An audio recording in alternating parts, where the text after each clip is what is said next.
Hey, what's going on, everybody? Welcome back to Destination Pro Wrestling. I'm your boy Ango, and in this video, we have some major wrestling news. So we're going to kick things off. We're going to talk about WWE NXT Takeover because, well, WWE has decided Takeover is no longer a thing.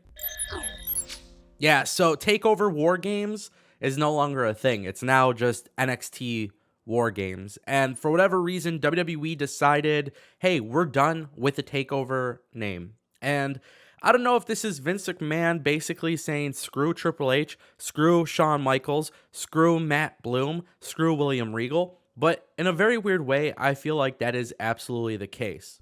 And if I'm being completely honest with you guys, as much as I am a fan of NXT 2.0, I just feel like WWE is completely shifting everything about NXT. I mean, when NXT in 2012 was a thing, they had NXT TakeOver. Okay? So the idea that WWE is going away from NXT TakeOver is just really ridiculous in my opinion, and I'm not really sure as to why. It's like something I really can't seem to grasp. On top of that, WWE didn't announce any pay-per-views for next year for NXT. So as far as everything goes with NXT, I don't know what type of pay-per-views we'll be seeing or how often we'll be seeing them, but man, there's something really weird about this, and that's my point. There is something extremely weird about this, and I don't really understand it, and I don't know how many times I have to say that, but it just seems like everything WWE is doing, it just doesn't sound like they have a vision, I guess. I don't know. Don't reinvent the wheel, just frickin' drive it. All right, guys, Tony Khan has come out and he has stated why he stopped doing creative meetings with AEW's executive vice presidents. Now, he does say that they are still involved in many aspects of the business, and a lot of those things were actually enhanced. But on top of that, he is talking a little bit more directly about the creative direction of the company. Now, this is something that we've actually talked about for a while, but it is something that we have to discuss because Tony Khan basically said when they were all in a room together and doing creative meetings together, it pretty much sucked. Yeah, no, seriously, Tony Khan actually thinks the show has gotten better with just him writing the show and then bringing people along for the ride, taking in their ideas and stuff like that. And actually, I'm going to say this loud and clear. I think that's a wonderful idea. AEW has been really, really good in terms of organization ever since Tony Khan started doing this. If you ever watched NXT or AEW during that time period, sometimes it just seemed like AEW was all over the place. Every single match in a row had like a post-match beatdown. There was a huge problem with the structure. Despite the fact that the show was really good, there was just some really like weird stuff happening on the show. AEW actually admitted to that. Tony Khan admitted to that. And basically, that's why they are a little bit more organized now. A lot of props here goes to Tony Khan because I think Tony Khan is, I mean, he is the epitome of like a wrestling fan in the wrestling business. He knows what the smart fans are looking for. He knows what the hardcore audience is looking for. And I think deep down inside, Tony Khan has realized, hey, like everybody has great ideas, but we're all throwing these ideas together. There's no structure to it. And when there's no structure to it, it's a turnoff. Now, if you look at AEW right now, it is a very, very far product from what it was before.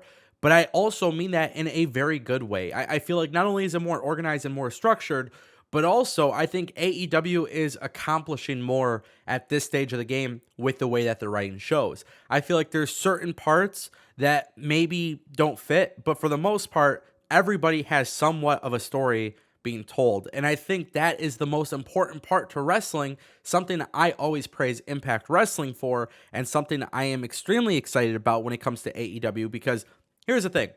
The women's division in the beginning really wasn't that good. But the reason why was because there was nothing meaningful, nothing impactful about the women's division. Now, it sounds like when AEW puts a little bit more emphasis on it, there is a little bit more interest there. And that's why last week, during Ty Conti and Britt Baker, like there's people like watching it. Like the ratings are very high. So, that's a good thing. And that's what I'm talking about. That structure, that organization, it helps. It's proof in the numbers. Also, you got a lot of people on TV and everybody has something meaningful. So at the end of the day, it gets people excited about that. And I think that's the most important part of what AEW is doing. Now, on October 28th, this was one day after ROH announced all of their stars being released, Malachi Black tweeted, "The first of the foundation." This was in response to Brody King, where he tweets, "Everyone has a destiny, I'll choose my own." Now, you might be wondering why I'm actually discussing this, but there is some major speculation that AEW will in fact sign Brody King, and AEW will in fact bring him in for House of Black. Now, you may have missed the video. It's not a big deal if you did. Go ahead and check out my channel, link in the description, all of that good stuff. I actually made a video yesterday, so by the time you're watching this, it's the day before this. Nonetheless, my point that I'm actually making is I made a video about Tony Khan and AEW basically debuting the House of Black. Malachi Black has also confirmed new members. There is a lot of speculation that Brody King is in fact coming to AEW, and he will in fact be part of the faction. This is fantastic. Obviously, there's history there between Tommy End and Brody King.